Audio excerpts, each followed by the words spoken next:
Hello students. Students, as you know that we are completing chapter number 9, sequence and series. This is the last part of this chapter. Okay. So student, today we will solve few more important questions based upon sequence and series. So the first question is from your miscellaneous exercise, that is, if f is a function, if f is a function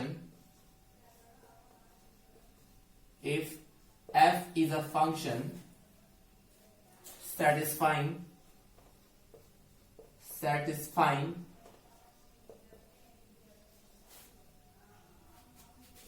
f of x plus y equal to fx into fy, ठीक है, fx into fy for all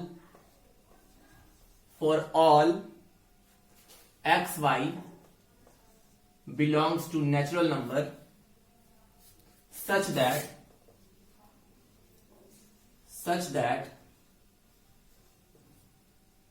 f of 1 is equal to 3 and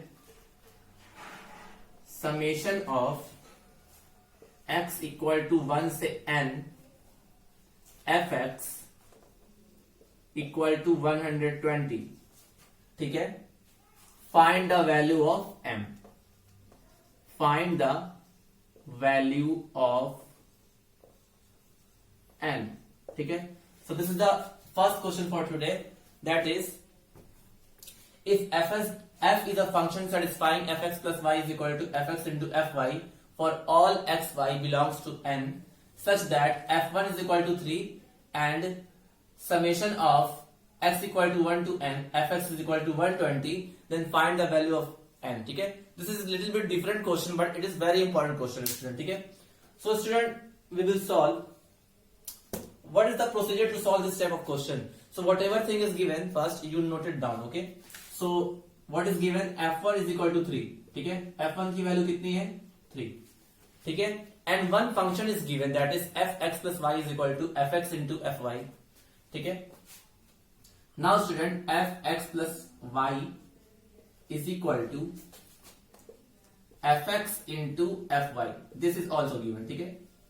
तो देखो मुझे f1 पता है ना, अगर मुझे f2 निकालना हो स्टूडेंट, तो f2 क्या हो सकता है, f2 can be written as, अगर मैं x और y दोनों की जगह 1 1 पुट कर दूं ये वाला फंक्शन लगाने के लिए, तो मैं ले सकता हूं f1 प्लस 1, f2 को मैं ले सकता हूं f1 प्लस 1, ये वाले फंक्शन को अप्लाई करने के लिए, ठीक है.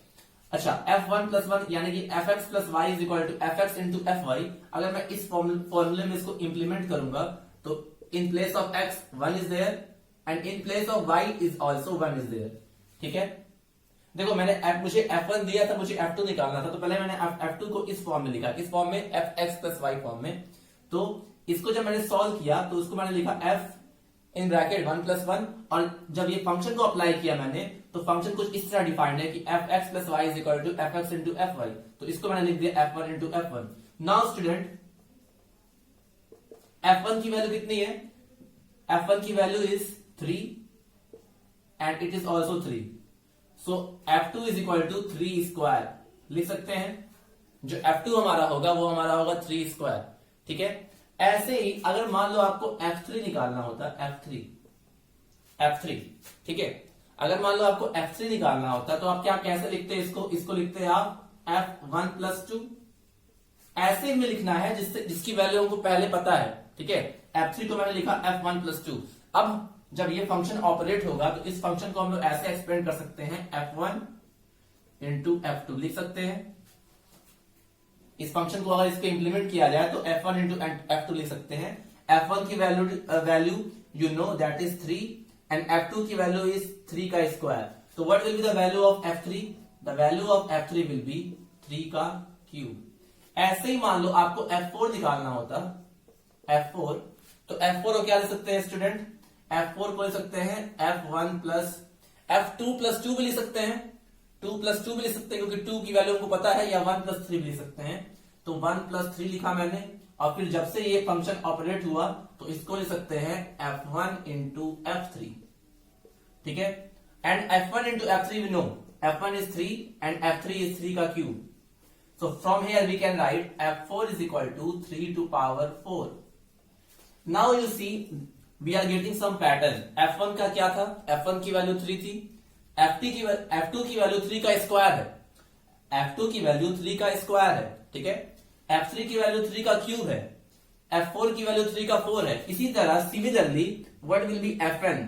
सो fn will be 3 to power n.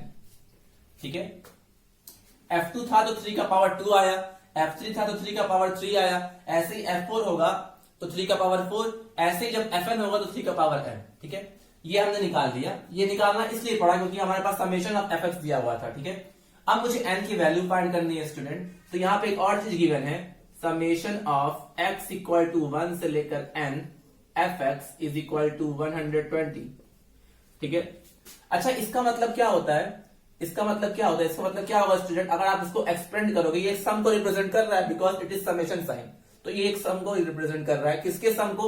जब आप x इक्वल टू 1 पुट करोगे तो आपको मिलेगा f1, फिर plus because summation sign is there, फिर x इक्वल टू 2 पुट करोगे तो f2, फिर प्लस f3. ठीक है, अच्छा ये कहां तक जाएगा मैक्सिमम? क्योंकि ये मैक्सिमम वैल्यू n है तो ये कहां तक जाएगा? fn तक. ठीक है, which will be equal to 120. इसका मतलब ही यही हुआ स्टूडेंट. ठीक है, इसी को शॉर्ट फॉर्म में ऐसे लिखा जाता है, समेशन फॉर्म में. अब आपको f1 पता है, f1 इज 3, f2 इज 3 का स्क्वायर, इट इज 3 का क्यूब, ऐसे ही fn इज 3 का power n is equal to 120. अच्छा अब देखो इसमें n टर्म्स है और n टर्म्स का सम है, और ये जो सीक्वेंस, इस सीरीज के करस्पॉन्डिंग जो सीक्वेंस होगा स्टूडेंट, इस सीरीज के करस्पॉन्डिंग जो सीक्वेंस होगा that will be in GP. आप खुद देखो, पहला टर्म 3 है, दूसरा 3 स्क्वायर है, देन 3 क्यूब है, देन 3 का पावर 4 होगा.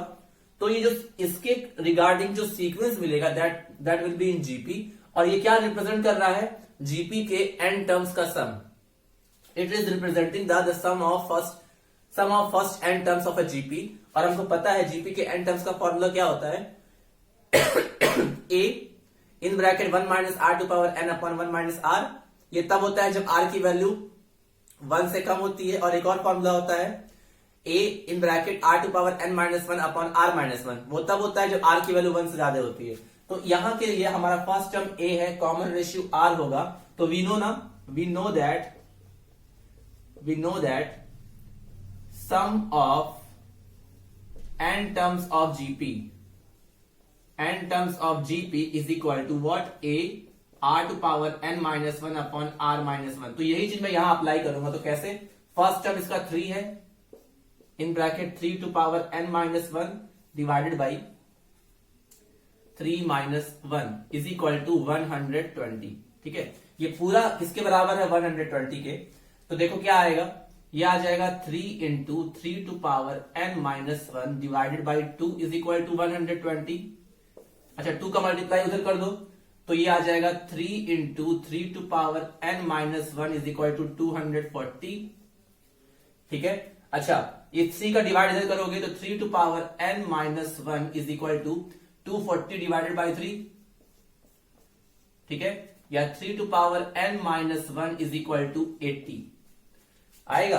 3 to power n minus 1 is equal to 80 या 3 to power n is equal to 81.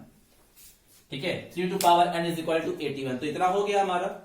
अब देखो स्टूडेंट मैं ये वाला पार्ट इरेज कर दे रहा हूं क्योंकि स्पेस नहीं है. ठीक है, अब देखो अब हमारी वैल्यू आ गई. हमें n निकालना था, इस क्वेश्चन में हमें n निकालना था. तो n तो इजिली निकल जाएगा. ठीक है, अब मैं यहां के बाद यहां कर रहा हूं. ठीक है, तो अब देखो 3 to power n is equal to 81 आया हमारा.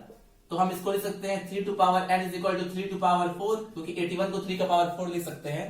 कंपेयर करोगे तो n की वैल्यू कितनी आ जाएगी? 4. So that will be your answer. ठीक है, this will be your answer student. So it is a very important question और थोड़ा सा नया टाइप का क्वेश्चन है. कभी भी आपको ऐसा फंक्शन वाला क्वेश्चन देखे तो आप इस तरीके से अप्लाई करना. ठीक है, ऐसा क्वेश्चन बहुत बार आता है स्टूडेंट, कॉम्पिटिटिव लेवल पे भी आता है और आपको पता होना चाहिए कि ऐसे क्वेश्चंस को ऑपरेट कैसे करते हैं. ठीक है, तो जैसे मैंने बताया है वैसे ही फॉलो होता है. इसी टाइप का एक एग्जांपल भी दिया हुआ है जो आप देख सकते हो. ठीक है, मुझे लगा कि ये क्वेश्चन मुझे बताना चाहिए, that's why I told you. ठीक है, so I hope it is clear to you. Now next question we will solve after this, so please note down it.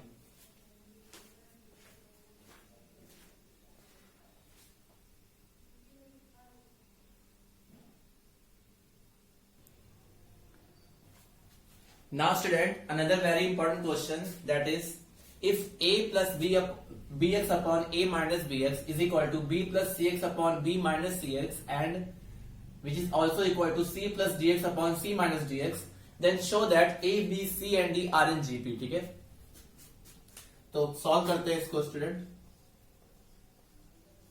Whatever is given we will write first. Okay, तो क्या given है? Given that a plus bx upon a minus bx is equal to b plus cx upon b minus cx, ठीक है, is equal to c plus dx upon c minus dx. ठीक है, ये आपस में इक्वल है.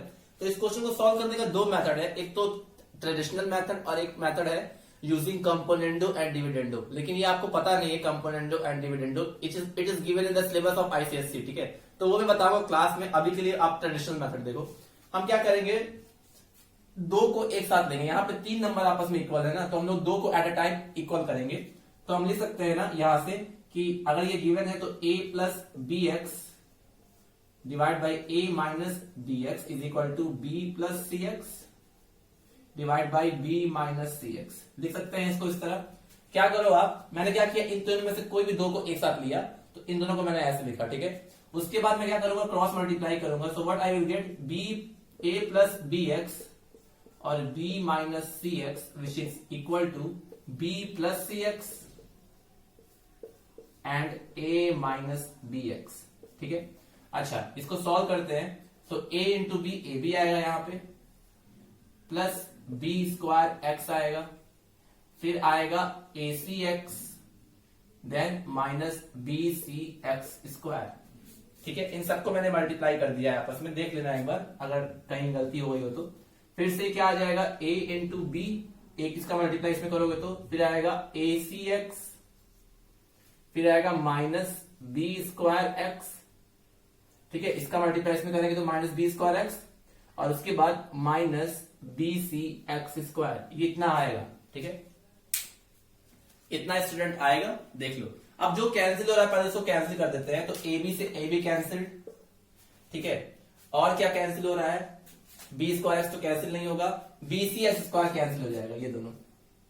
ठीक है, यही दो केवल कैंसिल होगा, बाकी कैंसिल नहीं होगा. ठीक है, तो अब देखो इस साइड क्या बचा, इस साइड बचेगा b square x minus a C x, and इस side a C x minus b square x. ठीक है, बस अब आप बी स्क्वायर वाले को एक साइड ले जाओ, ए सी एक्स को एक साइड ले जाओ. तो इधर बी स्क्वायर एक्स पहले से था और इस साइड से बी स्क्वायर एक्स ट्रांसफर किए, तो इधर भी बी स्क्वायर एक्स आ गया, which is equal to A C X पहले से था और फिर से ए सी एक्स इधर आ गया. ठीक है, तो ये बन गया 2b स्क्वायर एक्स और ये बन गया twice of a C x. So 2 से 2 कैंसिल, x से x कैंसिल, तो क्या बचा, b square is equal to A c. और आपको पता है अगर कहीं b square is equal to A c आता है, इसका मतलब क्या हुआ, a comma b comma c are in GP. ठीक है, आर इन जीपी. ठीक है, इतना कर लोगे आप. यानी कि हमको जो प्रूव करना था कि A B C and D are in GP, उसमें से ए बी सी तो जीपी में हो गए. अब क्या करना है सेकेंड स्टेप में, कि पहले आपने इन दोनों को लिया. ठीक है, पहले आपने इन दोनों को लिया, उसके बाद नेक्स्ट स्टेप में क्या करना है, आप इन दोनों को लोगे. इन दोनों को भी जब सॉल्व करोगे तो कुछ ऐसा आएगा. क्या आएगा, c square is equal to b d, ऐसा कुछ आएगा. जब इन दोनों को साथ में लोगे तो ये चीज आएगा. सॉल्व करोगे तो बिल्कुल जैसे मैंने किया वैसे ही करना है. पहले मैंने इन दोनों को लिया तो आ गया b square is equal to A c, इसका मतलब एबीसी जीपी में होंगे. जब आप इन दोनों को लोगे तो आएगा c square is equal to b d, तो यहां से ये आ जाएगा कि b c d are in GP. ठीक है, तो ए बी सी भी जीपी में था, बी सी डी भी जीपी में है. इसका ये मतलब हुआ दोनों को जब कंबाइन करोगे तो a comma b comma c comma d are in GP. बस यही करना है. पहले दो को लोगे तो एबीसी जीपी में आएगा, लास्ट दो को दोगे तो बीसीडी जीपी में आएगा, और दोनों को जब कंबाइन करोगे तो ए बी सी डी क्या हो जाएंगे, जीपी में हो जाएंगे. क्योंकि देखो ये तीन भी जीपी में है और ये तीन भी जीपी में होगा, तो यानी कि ए बी सी डी चारों के चारों किसमें होंगे, जीपी में. तो आप रिमेनिंग वाला आप खुद से कर लेना, बिल्कुल वैसे ही है जैसे मैंने किया है. ठीक है, So please note down it.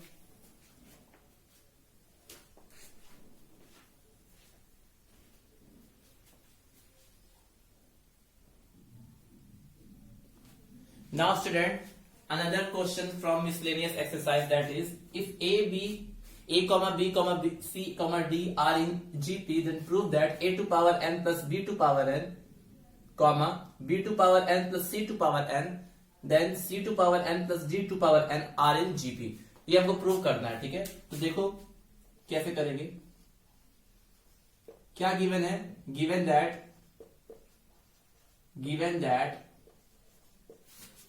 A, B, C, D किसमें है? आर इन जीपी, ठीक है। ये जीपी में है, ठीक है। अच्छा, एक काम करते हैं हम लोग। इस जीपी को देख के लग रहा है कि इसका फर्स्ट टर्म ए है, सेकेंड टर्म बी है, थर्ड टर्म सी है एंड फोर्थ टर्म डी है, ठीक है। तो हम लिख सकते हैं A1 जो हमारा होगा, A1 वो A होगा, ठीक है। जो हमारा A2 है वो क्या होगा? B, ठीक है। A2 हमारा B है और A2 को क्या लिख सकते हैं स्टूडेंट? A2 को लिख सकते हैं हम लोग, सॉरी आप एक काम करो, ऐसे मत लिखो, आप ऐसे लिखो। A2 A1 A होता है, हमको पता है। A2 क्या होता है? AR, second term of the GP AR होता है। और यहां पर जो सेकेंड टर्म है वो किसके बराबर दिया हुआ है? B, यानी कि जो B की वैल्यू होगी वो किसके बराबर होगी? A इंटू R, ठीक है। फर्स्ट टर्म A ही है, A1 is A, second term हमारा B है और सेकेंड टर्म को AR लिखते हैं, तो B is equal to AR। Similarly A3 जो है हमारा वो होता है AR स्क्वायर, और A3 हमारा इस GP का C है, तो C is equal to AR square, ठीक है। और A4 जो है हमारा वो होता है AR क्यूब, और A4 को यहाँ पे क्या है? D, तो D is equal to AR cube. तो मतलब सबको हमने A, B, C, D को हमने A और R के टर्म्स में रिप्रेजेंट कर दिया। पहला तो A ही है, B जो हमारा है वो AR के बराबर होगा, C जो है वो AR स्क्वायर के बराबर होगा, D जो है हमारा A प्लस AR क्यूब के बराबर होगा। तो हम लोग को प्रूव क्या करना है कि ये जीपी में है। तो अगर जीपी में होंगे तो कॉमन रेशियो सेम आना चाहिए इनका। तो एक काम करते हैं, पहले इन दोनों का रेशियो निकालते हैं, ठीक है। B to power n plus C to power n divided by A to power n plus B to power n। अगर ये जीपी में हमको प्रूव करना है तो कॉमन रेशियो सेम आना चाहिए। तो पहले इन दोनों का कॉमन रेशियो निकालते हैं, ठीक है। तो क्या आएगा स्टूडेंट? B की वैल्यू कितनी है? AR होल पावर n, और C की वैल्यू कितनी है? AR का स्क्वायर पावर n, ठीक है। नीचे क्या आ जाएगा? एक तो A ही रहेगा, A टू पावर n, और B है हमारा AR का पावर n, ठीक है। चलो यहां से निकालते हैं। इसको जब सॉल्व करेंगे तो ये आएगा A टू पावर n और R टू पावर n, और ये आएगा A टू पावर n और R to power student 2n। यही तो होगा, पावर पावर मल्टीप्लाई हो जाएगा तो R to power 2n divided by A to power n, ठीक है, plus A to power n R to power n, ठीक है। अच्छा, अब ऊपर नीचे कॉमन क्या आ सकता है स्टूडेंट? ऊपर तो an कॉमन आ जाएगा, A टू पावर n, और कुछ कॉमन आएगा? an कॉमन आ गया, और r में से कुछ कॉमन आएगा? अगर rn है और r टू पावर 2n है तो दोनों में से कॉमन क्या आ सकता है स्टूडेंट? बताइए आप। r का पावर 2n को आप r to power n into r to power n ले सकते हो। r का पावर 2n को क्या लिख सकते हो आप? r to power n into r to power n। तो यानी कि इन दोनों में से a टू पावर n और r to power n common आ जाएगा, तो ब्रैकेट में बचेगा 1 plus r to power n, और नीचे क्या आएगा? केवल an कॉमन आएगा, an कॉमन आएगा। तो जब an कॉमन आएगा तो ब्रैकेट में आएगा 1 plus r to power n। अब देखो ऊपर नीचे 1 plus r to power n cancel हो गया और an कैंसिल हो गया, तो क्या बचा student? r to power n। ये हमारा क्या आया? Common ratio. ये हमारा आया कॉमन रेशियो। देखते हैं कि कॉमन रेशियो सेम आ रहा है कि नहीं। तो पहले मैंने इन दोनों को डिवाइड करके कॉमन रेशियो निकाल दिया, that is equal to r to power n। अगर इन दोनों का भी कॉमन रेशियो जो निकालूं मैं वो भी r टू पावर n आ जाए तो इसका मतलब ये तीनों किसमें होंगे? जीपी में होंगे। तो वही सेम प्रोसेस करते हैं हम लोग लास्ट के दो के लिए। तो अब क्या करें हम लोग?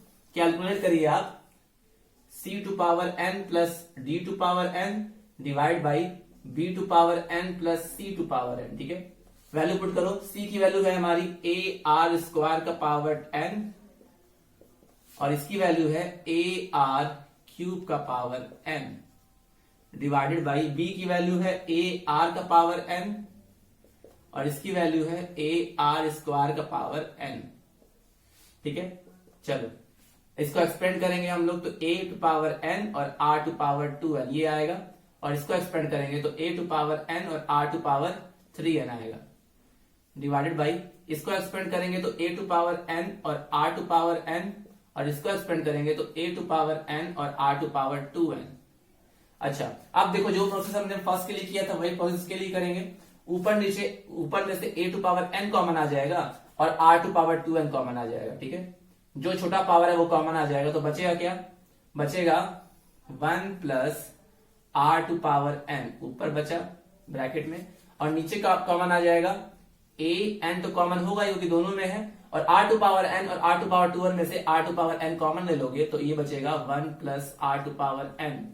नाउ ये दोनों कैंसिल हो गए, an से an कैंसिल हो गया, बचा ऊपर r to power 2n divide by r to power n। तो क्या बचेगा एक्चुअल में r टू पावर n ही बचेगा, which is a common ratio. ठीक है, नाउ जब इन दोनों को लिए थे तब भी common ratio r to power n आया था, और जब इन दोनों को लिए थे तब भी common ratio r to power n आया था।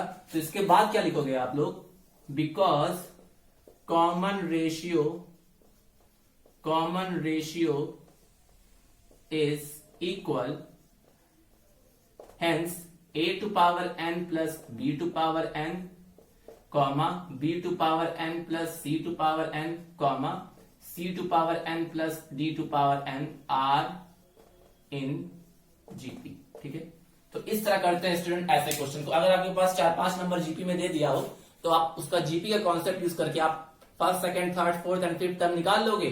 फिर आपको पता है कि अगर हमको जीपी में प्रूव करना है तो कॉमन रेशियो सेम आना चाहिए, तो जिसका भी प्रूव करना होगा उनका कॉमन रेशियो निकालो, अगर इक्वल आए तो इसका मतलब वो जीपी में है। ठीक है, so by this way this question also we have completed, so please note down it.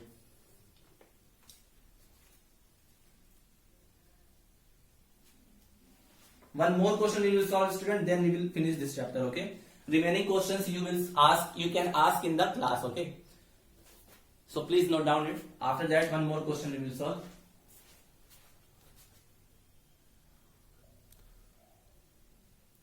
Now students, the next question is, let S be the sum, P be the product and R be the reciprocals of n terms of the GP. Prove that P square R to power n is equal to S to power n। ठीक है, ये हमको prove करना है, मतलब कि S जो है वो GP के n टर्म्स के सम को रिप्रेजेंट कर रहा है, R जो है को रिप्रेजेंट कर रहा है, और P जो है वो प्रोडक्ट को रिप्रेजेंट कर रहा है n टर्म्स तक, और R जो है वो reciprocal of, R is representing the, wait a minute student, R the sum of reciprocal. ठीक है, R be the sum of reciprocal of n terms of GP को रिप्रेजेंट कर रहा है। तो हमको क्या प्रूव करना है, P square R to power n is equal to S to power n। ठीक है, तो पहले हम मान लेते हैं कि जीपी क्या है, let a GP with first term A and common ratio R can be written as, आपको कोई जीपी लिखना हो जिसका फर्स्ट टर्म A हो और कॉमन रेशियो R हो, क्या होगा जीपी, A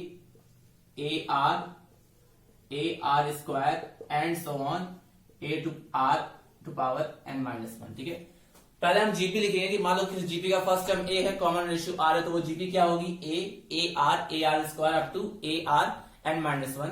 तो हमको क्या करना है, S क्या है, be the sum of n terms of GP. S जो है वो सम को रिप्रेजेंट कर रहा है कितने टर्म्स तक, n टर्म्स तक। ठीक है, और P जो है वो प्रोडक्ट ऑफ n टर्म्स है, बट ठीक है, जो P है हमारा that is representing the product of n terms of GP. देखो ये लिखा है P be the product and R be the reciprocal of n terms of a GP, मतलब कि जो P है हमारा that is representing the product of n terms of a GP and R is representing the sum of the reciprocal of n terms of a GP। ठीक है, तो पहले जो S है हमारा S, मान लो इसमें कितने टर्म्स हैं, टोटल टर्म्स कितने दिए हुए हैं स्टूडेंट्स? टोटल टर्म्स दिए हुए हैं n, ठीक है। तो जो s रिप्रेजेंट कर रहा है, एस एन दैट इज जो s रिप्रेजेंट कर रहा है that is the sum of n terms of GP.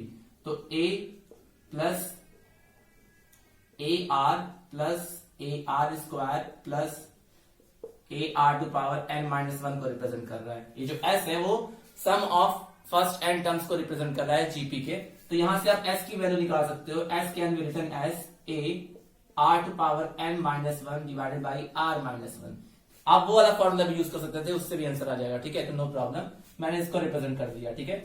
s is equal to a in bracket r to power n minus 1 upon r minus 1, ठीक है। तो ये हमारा सम हो गया, ठीक है। p क्या है?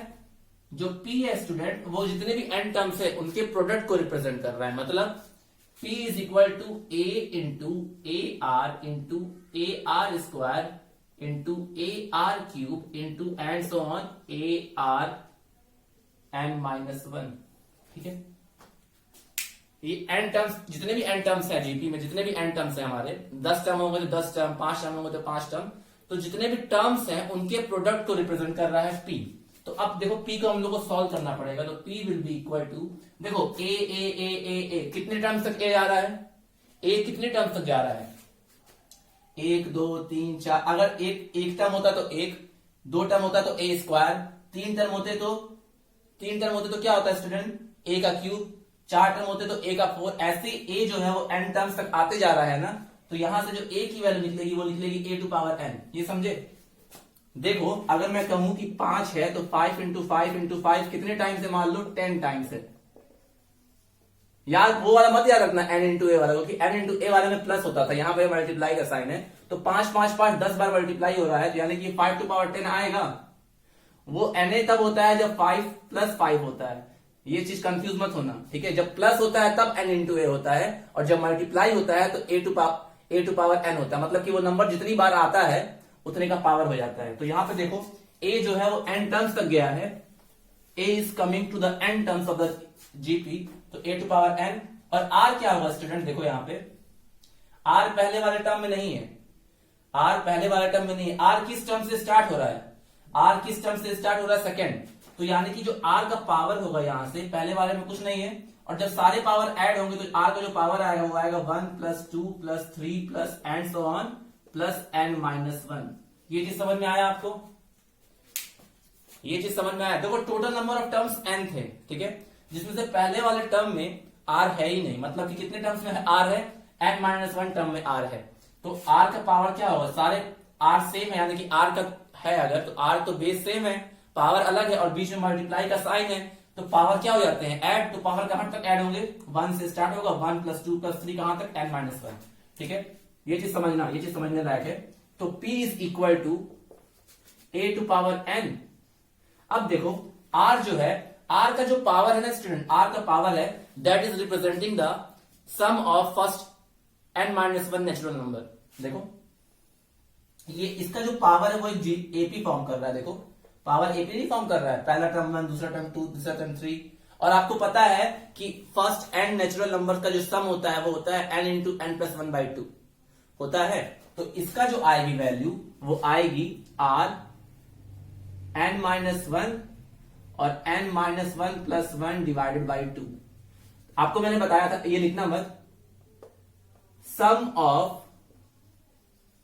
Of first n natural number क्या होता है? Sum of first n natural number जो होता है वो होता है n इंटू n प्लस 1/2 होता है ये। तो sum of first n minus 1 natural number क्या होगा? क्योंकि यहाँ पे कहां से कहां तक जा रहा है? 1 से लेकर n माइनस 1 तक जा रहा है ना। इसका मतलब sum of first n minus 1 natural number क्या हो जाएगा? जहां जहां n होगा वहां वहां n माइनस 1 पुट कर दोगे तो क्या आ जाएगा? ये आ जाएगा n माइनस 1 यहां पर, और यहां पे आ जाएगा n minus 1 plus 1 divided by 2। इसको जब सॉल्व करोगे तो आएगा n माइनस 1 और n into n divided by 2, ये आएगा। तो मतलब कि r का जो पावर होगा दैट विल बी, आप चाहो तो इसको लिख सकते हो, अदरवाइज लीव इट। अगर आप एपी से भी निकालोगे तो वही चीज आएगा जो मैंने वहां लिखा है, ठीक है। एपी से जो निकालोगे अगर, क्योंकि ये एपी फॉर्म कर रहा है, तो एपी के n माइनस 1 टर्म का सम निकाल दो तब भी वही आएगा। तो p is equal to a to power n, और ये हो जाएगा r, ये बचेगा यहाँ पे n minus 1 into N divided by 2। या अगर चाहो तो इसको अच्छे से लिख लो, p is equal to a to power n और r to power n minus 1 divided by 2। तो ये हमारा p आ गया। अब ऐसे ही हमें r निकालना है। तो r क्या रिप्रेजेंट कर रहा है? r be the sum of reciprocal of n terms. r जो है वो सम को रिप्रेजेंट कर रहा है n टर्म्स के रेसिप्रोकल के। ठीक है, तो हमारा a था पहला टर्म, तो उसका रेसिप्रोकल क्या हो जाएगा? 1 by A plus 1 by A का power R A R plus 1 by A R square plus कहां तक जाएगा? 1 upon A R N minus 1। यही तो होगा। रेसिप्रोकल ऑफ एन टर्म्स क्या होगा? Sum of reciprocal of n terms. Sum of reciprocal of n terms मतलब कि एन टर्म्स का रेसिप्रोकल कर दो और उन्हीं का सम कर दो। So that can be represented by capital R. अब देखो ये जीपी फॉर्म कर रहा है, यहां एक जीपी फॉर्म कर रहा है ये, अगर तो क्या हो जाएगा स्टूडेंट बताइए? If it is forming a GP, if it is forming a GP, so इस first term is 1 by a and common ratio is 1 by r. ठीक है, first term is 1 by a and common ratio is 1 by r. तो क्या कर सकते हैं, ये सम को रिप्रेजेंट कर रहा है तो जीपी के एन टर्म्स के सम का फॉर्मूला अप्लाई कर देंगे। तो फॉर्मूला आपको बताया ही है मैंने, क्या होता है? S N is equal to A to power N sorry A into R to power N minus 1 upon R minus 1। ठीक है, तो यही फॉर्मूला मैं यहां अप्लाई कर रहा हूं। तो ए की जगह हो जाएगा 1 बाई ए, आर की जगह हो जाएगा in place of R 1 upon R हो जाएगा क्योंकि कॉमन रेशियो 1 बाई आर है, to power N minus 1 divided by 1 by R minus 1। ठीक है, तो यहां से जो आर आएगा हमारा, सॉरी कैपिटल आर जो आएगा वो 1 अपॉन ए और ऊपर क्या बचेगा? 1 minus R to power N upon R to power N divided by 1 minus R upon R. इसको जब सॉल्व करेंगे हम लोग ओवरऑल तो क्या आएगा स्टूडेंट? ये आएगा आर अपॉन ए, ये आर सबसे ऊपर चल जाएगा, R upon A in bracket 1 minus R to power N divided by नीचे क्या बचा है? 1 minus R into R to power N, ये बचा है टोटल। देख लो, इसको जब सॉल्व करोगे तो ये आर ऊपर जाएगा तो आर अपॉन ए, ऊपर क्या बचा था? 1 minus R to power N और नीचे बचेगा 1 minus R into R to power N.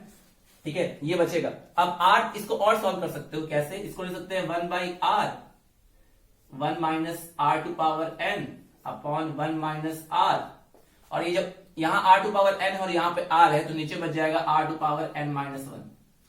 ठीक है, इतना बचेगा स्टूडेंट। थोड़ा सा कॉम्प्लिकेटेड है लेकिन समझ में आएगा।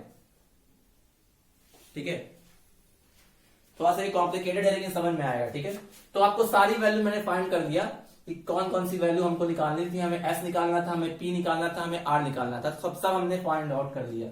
एस हमारा ये है, आर हमारा ए एन। अब देखो मैं सारी वैल्यूज को एक साथ लिख ले रहा हूं। ठीक है, आई होप आपको ये विजिबल होगा। आर की जो वैल्यू आई है, अगर ये विजिबल नहीं है तो मैं यहां लिख दे रहा हूं। ठीक है, if it is not visible then I can write here. Basically केवल आपको सॉल्व करने आना चाहिए। अगर आपको एक्सपोनेंट एंड पावर का कॉन्सेप्ट क्लियर है तो आप इजीली कर सकते हो। ठीक है, और अगर नहीं क्लियर है तो एक बार जाके आप ये बुक देखो, क्लियर हो जाएगा। तो देखो क्या क्या वैल्यू मिली। जो यहां पे मुझे आर मिला, कैपिटल आर जो मुझे आर मिला, वो आर की वैल्यू है 1 by A in bracket 1 minus R to power N upon 1 minus R को एक साथ लिख लिया into 1 by R to power N minus 1। जो मैंने वहां निकाला है सेम चीज इसी को ऐसे रिप्रेजेंट कर दिया। ठीक है, तो ये आर है हमारा, एस आपको पता ही था। एस क्या था हमारा? A R to power N minus 1 upon R minus 1, और जो पी निकला था हम लोग का वो निकला है ए टू पावर एन और R to power N N minus 1 divided by 2। तो मतलब एस पी आर तीनों की वैल्यू पता चल गई। तो अब जो प्रूव करना है उसका आप एलएचएस ले लीजिए। तो एलएचएस इज व्हाट? एलएचएस क्या है? पी का स्क्वायर और आर टू पावर एन, ये है। ठीक है, पी का स्क्वायर और आर टू पावर एन। तो सॉल्व करते हैं इसको जरा। तो पी की वैल्यू पुट कर दें यहां पे, अगर तो ए टू पावर एन और आर का power N N minus 2 divided by 2, इस पूरे का square into R to power N. R to power N यानी कि 1/a in bracket 1 minus R to power N upon 1 minus R into 1/r to power n minus 1, इस पूरे का power n। ये है, ठीक है। थोड़ा सा कॉम्प्लिकेटेड है लेकिन आ जाएगा। चलो अब देखते हैं इससे क्या क्या पॉसिबिलिटी हो पाती है। अब देखो इसको मैं सॉल्व करूंगा तो ये आ जाएगा a to power 2n into, और इसका पावर 2 होगा तो 2 और 2 कैंसिल हो जाएगा, बचेगा केवल r to power n minus 1। इस पूरे का जब स्क्वायर करोगे तो a to power 2n into r to power n minus 1, क्योंकि इस r का जब स्क्वायर करोगे तो 2 और 2 कैंसिल हो जाएगा, इंटू इसका जब पावर n करोगे तो ये आ जाएगा 1 to power a to power n, और इस पूरे का 1 minus r to power n divide by 1 minus r whole power n, और n का भी होगा तो ये आ जाएगा 1 upon r n into n minus 1, क्योंकि पावर पावर मल्टीप्लाई हो जाता है तो 1/r to power n minus 1 का पावर n करोगे तो यही आएगा। अब जो कैंसिल हो रहा है कैंसिल कर दीजिए, तो a टू पावर, सॉरी एक मिनट, कैंसिल ऐसे नहीं करेंगे, ये बचा a टू पावर 2n। अब देखो ऊपर a टू पावर 2n और नीचे a टू पावर n है, तो बचेगा क्या एक्चुअल में, ऊपर बचेगा a टू पावर n, ठीक है। अरे मान लो a टू पावर 4 होता और नीचे a टू पावर 2 होता तो कैंसिल कर देता ना, तो a टू पावर 2n और a टू पावर n, इन दोनों को सॉल्व करोगे तो a टू पावर n आएगा। ये दोनों कैंसिल हो जाएंगे, देखो r to power n minus 1 और r to power n minus 1, ये दोनों कैंसिल हो जाएंगे, और बचेगा क्या, केवल ब्रैकेट में 1 minus r to power n upon 1 minus r whole power n, यही बचेगा। या इसको ऐसे लिख लो, a to power n minus common लोगे अगर तो ये आ जाएगा r to power n minus 1 upon r minus 1 का होल पावर n, क्योंकि इसको ऐसे भी लिख सकते हैं ना हम लोग, फॉर्मूला तो पढ़े ही है, हमको ये तो पता नहीं था कि r है कितना, तो चाहे इसको ऐसे लिखो चाहे इसको ऐसे लिखो, बात वही है। इसको मैंने क्या किया, माइनस कॉमन लोगे ऊपर नीचे से, तो यही चीज आएगा, तो यानी कि हमारा LHS ये आ गया, ठीक है। अब RHS सॉल्व करना है हम लोगों को, और थोड़ा सा बड़ा क्वेश्चन है लेकिन पेशेंस नहीं खोना है, ठीक है। जब मैं कर सकता हूं तो आप भी कर सकते हो।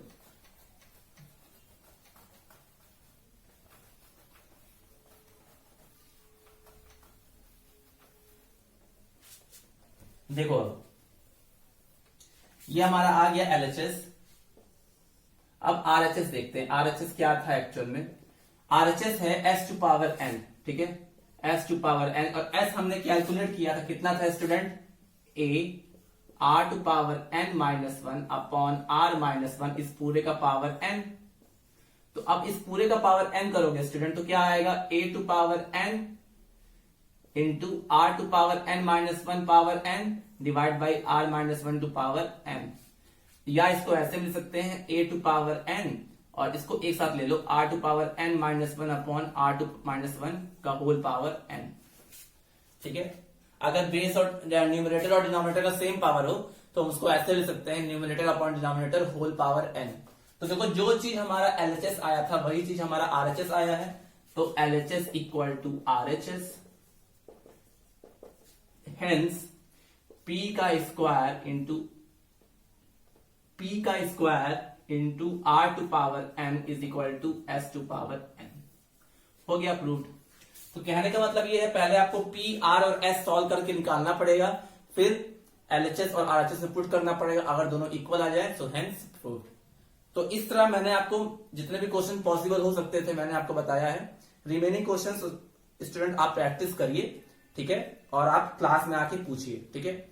जबकि मैंने सारे कॉन्सेप्ट्स दे दिया आपको क्वेश्चन सॉल्व करने के लिए, हो जाएगा, प्रैक्टिस करना पड़ेगा, लेकिन सॉल्व करने से कभी पीछे मत हटा करो, भागा मत करो, क्योंकि सॉल्व करना ही पड़ेगा, ठीक है। तो एक बार प्रैक्टिस कर लोगे तो आपकी आदत बन जाएगी, तो प्रैक्टिस करो, ठीक है। तो इस तरह स्टूडेंट हम लोग chapter number 9 that is sequence and series finish हुआ। आप भी कंप्लीट करिएगा, and in the next video I will start new chapter, okay? So I hope you are solving and please solve. I know you can do it. So आप solve करते रहिए, next part से हम लोग नया chapter start करेंगे। So till then have a nice day, take care, thank you.